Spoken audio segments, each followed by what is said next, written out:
इन्होंने जो ज्ञान, भक्ति और वैराग्य के जो चिराग जलाए थे, क्या ये इतने हमारे लिए कामयाब हुए? क्या इनसे हम ये मंजिल पाए जो आज हम खुशी खुशी यहाँ बैठकर आप लोगों के बीच में एक भाषण दे रहे हैं, एक प्रवचन कर रहे हैं? ये किसकी बदौलत? इस पर जरा गौर करें। उस महापुरुषों की बदौलत जिन्होंने पूरा जीवन हमारे लिए अर्पण कर दिया, अर्थात हमारे लिए बलिदान कर दिया।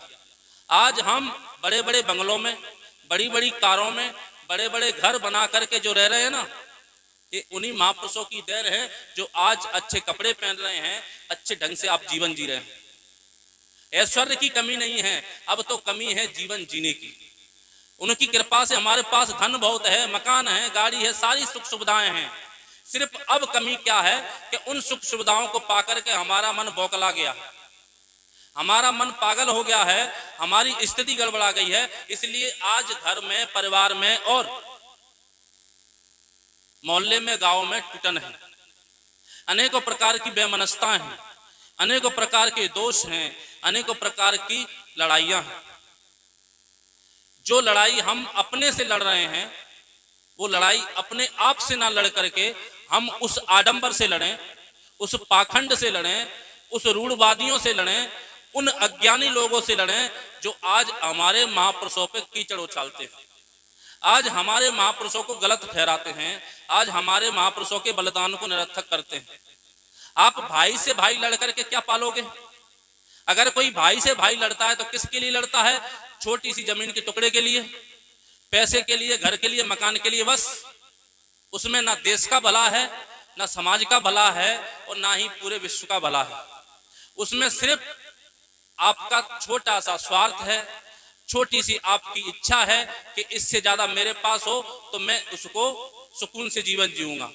ये सुकून से जीवन नहीं है, ये तो बेमनस्ता का जीवन है, ये तो लड़ाई का जीवन है, ये तो अज्ञानता का जीवन है।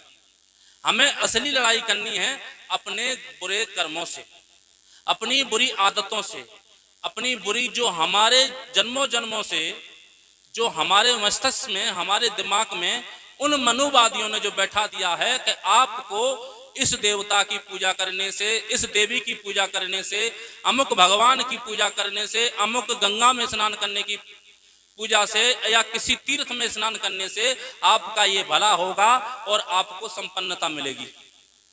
उस आडंबर से हमको लड़ना है।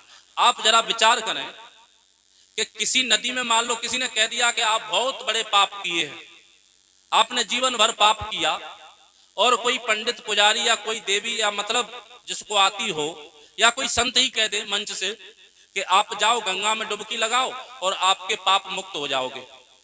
ये उनकी किताबों में लिखा गया है, उनके वेद शास्त्रों में ये सारे प्रमाण दिए गए हैं कि व्यक्ति जीवन भर जितना अपराध करे कर ले, हत्या कर ले, लूटमार कर ले, तमाम तरह के व्यभिचार कर ले, चोरी कर ले, निंदा कर ले, लड़ाई कर ले, जो करना है सब कर ले, बस शाम को बिस्तर पे जाए, जब सोने के लिए जाए और 1 मिनट सिर्फ गायत्री मंत्र का उच्चारण कर ले, उसके सारे पाप समाप्त। अब ये बताइए धर्म किसे कहते हैं? क्या उनकी धार्मिक पुस्तकों में ये बातें जो लिखी गई हैं कि आप जीवन भर जितना पाप करें कर लें, जितना आपको जो अन्याय अत्याचार करना है कर लें, सिर्फ आप जाकर के गंगा में डुबकी लगा लें, सारे के सारे पाप धुल जाएंगे, आपको कोई दोष नहीं लगेगा। बताइए इससे देश में पाप बढ़ेगा कि घटेगा? अगर थोड़ा सा भी समझदार व्यक्ति होगा, दिमाग पे जोर लगाएगा, यदि कोई धर्म का ग्रंथ ये कहता है कि आप जीवन भर पाप कर लो, अमुक की पूजा कर लो या स्नान कर लो या किसी की प्रार्थना कर लो या मंत्र जाप कर लो, सारे पाप भस्म हो जाएंगे, तो इससे पाप घटेगा नहीं, इससे पाप बढ़ेगा। क्योंकि ये बढ़ावा देने का सरल उपाय है, और ये बढ़ावा आज धर्म की गद्दी पर बैठ करके, व्यास गद्दी लगा करके बड़े बड़े धार्मिक कथा कहलाने वाले लोग समाज को शोषण कर रहे हैं, और उन कथाओं में हमारे ही लोग जाकर के उन कथाओं को सुनते हैं, उनकी बातों को सुनते हैं, थोड़ा भी गौर विचार या कोई भी अपनी तर्क नहीं देते हैं, सिर्फ अंध होकर के उसे मान लेते हैं, आंखों को मूंद करके वो जैसा बोलते हैं वैसा मान लेते हैं। ये हमारे महापुरुषों की इच्छा नहीं थी, ये उन महापुरुषों का कहना नहीं था कि जहां पर आपको निकम्मा बनाया जाए, जहां पर आपको आलसी बनाया जाए, जहां पर आपकी बुद्धि का शोषण किया जाए, ऐसे लोगों से आप संपर्क में मत आइए, ऐसे लोगों के बीच में ना जाइए जिससे आपकी बुद्धि का शोषण होता हो। आप ऐसी जगह जाइए, ऐसे लोगों के पास बैठिए जहां पर आपकी बुद्धि में तर्क करने की शक्ति पैदा हो। यदि कोई कहे कि आप अमुक मंदिर में जाकर नारियल फोड़ने से आपकी ये कामनाएं पूरी होती हैं, आप उससे तर्क कर सको कि यदि नारियल फोड़ने से ही मेरी कामनाएं पूरी हो सकती हैं तो मैं मेहनत किस लिए करूं, मैं पढ़ूं किस लिए, मैं खेत में हल किस लिए जोतूं, मैं मकान में मजदूरी किस लिए करूं, मैं बाहर जाकर के काम किस लिए करूं। जब एक नारियल तोड़ने से मेरी सारी मनोकामनाएं पूरी हो रही हैं तो सारा आडंबर करने की आवश्यकता क्या है, मेहनत करने की आवश्यकता क्या है। और आज ऐसा प्रमाण लोग टीवियों पर देते हैं। आप लोगों ने सुना होगा, सबके हाथ में मोबाइल है, सब जानते हैं। प्रदीप मिश्रा नाम का एक कथावाचक है, वो कहता है कि आपका बच्चा जब एग्जाम देने जाए, पेपर देने जाए, और यदि वो मंद बुद्धि का है, नहीं उसको पढ़ाई लिखाई नहीं किया है, तो वो क्या करे, बील पत्ता ले ले, बील पत्र, और उस पर तेल लगा करके शिवलिंग पे चिपका दे, आपके बच्चे के 99 तो क्या पूरा 100% जितने नंबर है ना पूरे मिलेंगे। अब सोचिए, अगर ऐसा होता तो आज स्कूल और कॉलेजों की क्या आवश्यकता थी, सिर्फ एग्जाम ले लेते, सबको पास करते, सबको नौकरी मिल जाती। और उसी का लड़का जो कह रहा था ना कि आपका पूरे मार्क्स का आएंगे, पूरे आपके नंबर आएंगे 100 में से 100, उसी का लड़का 8वीं में फेल हो गया, जो कहने वाला कथावाचक था। जब खुद का बच्चा 8वीं में फेल हो सकता है और आपका बच्चा बील पत्ते चढ़ाने से पास हो जाएगा, कितना अंधभक्त है जो कि हाथ जोड़ करके प्रार्थना करके उस बात को मान लेते हैं। लेकिन सुकून है ये कम से कम हम लोगों में नहीं है। हमारे महापुरुषों ने ऐसे किसी को भटकाने का काम नहीं किया।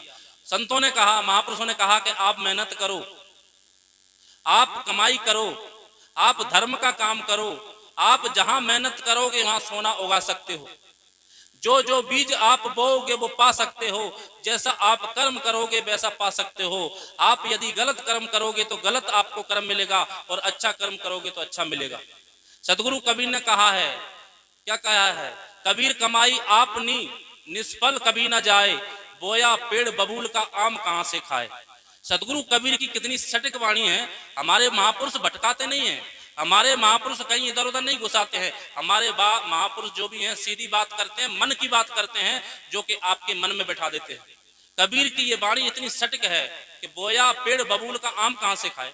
यदि कोई आदमी प्रसन्न चित्त से जाए, एकदम खुशी होकर के जाए और बबूल के बीज ले जाके छिड़क दे खेत में, और बढ़िया से पानी बरसे, जब बो करके फिर प्रार्थना करे घर आकर के कहे कि भूल से कोई आके बता दे कि तू भूल से बबूल का पेड़ बो के आया है, बीज छिड़क के आया है, अब बो दिया तो बो दिया, कोई बात नहीं, लेकिन प्रार्थना कर ले। किससे? भगवान से प्रार्थना कर ले या किसी महापुरुष से प्रार्थना कर ले कि मैं धोखे से बीज तो बो दिया हूं, लेकिन वो बीज बबूल का ना होकर के आम के पौधे बन जाएं। तो हो सकता है प्रार्थना से आम के पौधे बन सकते हैं, ये संभव है, क्योंकि प्रार्थना से तो कुछ भी हो सकता है। हो जाएगा, प्रार्थना करो कि मैं बीज का क्या बोया हूं, बबूल का, और वो आम का निकला है, हो जाएगा। क्यों नहीं होगा? प्रार्थना करेंगे तो बिल्कुल होगा। सच्चे मन से प्रार्थना करो, कैसे नहीं होगा। कबीर साहब कहते हैं, यही धोखा देते हैं दूसरे लोग, कभी नहीं होगा, क्योंकि जो बो चुके हो बीज वही फल मिलने वाला है। ऐसे फसल जो बोओगे वो काटोगे, बस वही नियम हमारे परिवार पर लागू होता है, वही नियम हमारे जीवन में लागू होता है। कैसे? अगर कोई व्यक्ति अपनी पत्नी को गुलाम समझता है, जो पति कहलाते हैं, जो पत्नी को अपनी को गुलाम समझता है, उसे सिर्फ एक नौकरानी की तरह काम करवाता है, कपड़े धुलवाता है, खाना पकवाता है, तमाम तरह के सारे काम करवाता है, घर खेती का पूरा काम करती है, साथ में मजदूरी तक करती है, और उसके साथ तू तड़ाक करता है, गलत वचन बोलता है, क्या वो कभी खुश होगी? वो बो क्या रहा है? पति होकर के बो क्या रहा है? जिसको घर की लक्ष्मी कहते हैं। हिंदू धर्म में लक्ष्मी किसे कहते हैं? जिसके 8 हाथ हो, घरे हाथ में घड़ा हो, पैसा बरस रहा हो, आशीर्वाद दे रही हो, उसको लक्ष्मी कहते हैं। लेकिन संत उसको लक्ष्मी नहीं कहते हैं। आज हम कैलेंडर में देखते हैं कि दीपावली जब होती है, अभी भी अपने लोग करते हैं, कैलेंडर लाएंगे, दीवार में चिपकाएंगे और उसको आरती पूजा करेंगे। उससे क्या मांगेंगे? हे लक्ष्मी मैया मुझे बहुत धन देना, इतना धन देना कि मैं संपन्न हो जाऊं, गाड़ी देना, सारा वैभव देना, सारी सब सुख सुविधाएं देना। किससे मांगता है? कैलेंडर में चिपकी हुई माता से, यानी लक्ष्मी से, जो कि उन्होंने बना करके तैयार की है। आप उसको चिपका करके कितना भी प्रार्थना करो, मिलने वाला कुछ नहीं है। उस लक्ष्मी के सामने घर का आदमी हाथ जोड़ता है, प्रार्थना करता है, उसके सामने गिड़गिड़ाता है और मांगता है क्या? धन का वैभव, परिवार में प्रसन्नता और बहुत ज्यादा सुख सुविधाएं। मिलती हैं? नहीं मिलेंगी। और लात किसको मारता है, गाली किस किस देता है? जिसको घर लक्ष्मी कहते हैं, अर्थात जो घर की मालकिन होती है, जो घर की लक्ष्मी है, उसके साथ तू तड़ाक करके बात करता है, उसके साथ गाली दे करके बात करता है, जो वास्तव में लक्ष्मी का रूप है, जिसके आने से उसको घर का वंश मिला, उसको पका हुआ भोजन मिला, उसको धुले हुए कपड़े मिले, उसको पूरी फसल कटी, साथ में काम किया, घर लाके रखवाई, सारा काम किया। जिसने घर को संपन्न बनाया, घर को धोया, पखारा, घर को माजा, बर्तनों को झाड़ू पोंछा किया, सारी काम किए, उस लक्ष्मी को जाकर के गाली देता है, उसके साथ गलत व्यवहार करता है। और उस लक्ष्मी यदि रूठ जाए, अगर घर की मालकिन रूठ जाए, घर की लक्ष्मी रूठ जाए, तो आपको फिर क्या बर्बाद होने में ज्यादा देर नहीं लगेगी, सिर्फ 1-2 घंटा लगेगा। उसमें वो ताकत है उस घर की लक्ष्मी में कि वो चाहे तो आपको ऊंचाइयों तक पहुंचा सकती है और वो चाहे तो आपको जमीन में गाड़ सकती है। इतनी उसमें ताकत होती है जो घर की लक्ष्मी होती है। और लक्ष्मियों भी कभी ये भी अहंकार कर लेती हैं, वो भी सोचती हैं, पतियों को लक्ष्मी गाली देती हैं, तू तड़ाक करके अपने पतियों से बात करती हैं, तू ये क्या कर रहा है, तू कैसे कर दिया, मतलब ऐसी ऐसी शब्दों का इस्तेमाल करती हैं जो कहने लायक नहीं है। गमार, आलसी, ना जाने कैसे कैसे शब्द। जिस पति को परमेश्वर कहा गया है हिंदू धर्म में, और हिंदू धर्म का किसी भी धर्म की बात हो, कहते हैं कि पति परमेश्वर होता है किसके लिए? पत्नी के लिए। आप लोगों के लिए बात कर रहा हूं, पत्नी के लिए पति परमेश्वर होता है। किस लिए? आपका मात्र पति बनने से, उसके साथ शादी करने से परमेश्वर हो गया, उसके नाते भगवान बन गया। सिर्फ शादी करने से परमेश्वर नहीं बना है।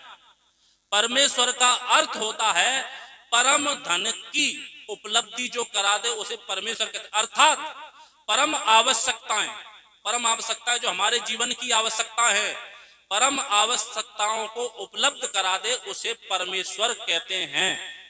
जो हमारी परम आवश्यकता हैं, जैसे खाना, कपड़ा, श्रृंगार और ना जाने जो हमारे जीवन की जो आवश्यकताएं होती हैं, वो सारी आवश्यकताओं को, चीजों को उपलब्ध करा दे, इसलिए उसे परमेश्वर कहते हैं। आप कल्पना करें कि जब आपकी साड़ी फट जाए तो आप साड़ी पति पे मांगेंगे कि पड़ोसी पे मांगेंगे? कि किसी मंदिर में जाके हनुमान जी से या भगवान से या अपने वहां जाकर के गणेश साहब से मांगेंगे? किससे मांगेंगे बताओ? आप गणेश साहब से मांगेंगे साड़ी, महाराज जी साड़ी फट गई है साड़ी दो, या किसी पड़ोसी से जाएंगे कि हमें साड़ी दो? किससे मांगोगी? अपने पति से। परमेश्वर क्यों कहते हैं, मैं उसका अर्थ समझा रहा हूं साधारण हिसाब से। जब आपकी साड़ी फटती है तो आप पड़ोसी से नहीं मांगेंगी, अगर पड़ोसी दे दे तो बवाल हो जाएगा, लाठियां चल जाएंगी। क्यों? क्योंकि वो परमेश्वर नहीं है, वो पड़ोसी है। आपको साड़ी आपका पति लाके देगा, क्योंकि वो वास्तविक परमेश्वर है जो आपके सुरक्षा करता है। जब आपको गहनों की जरूरत होती है, पड़ोसी से नहीं मांग सकती, वो भी आप अपने पति से मांगती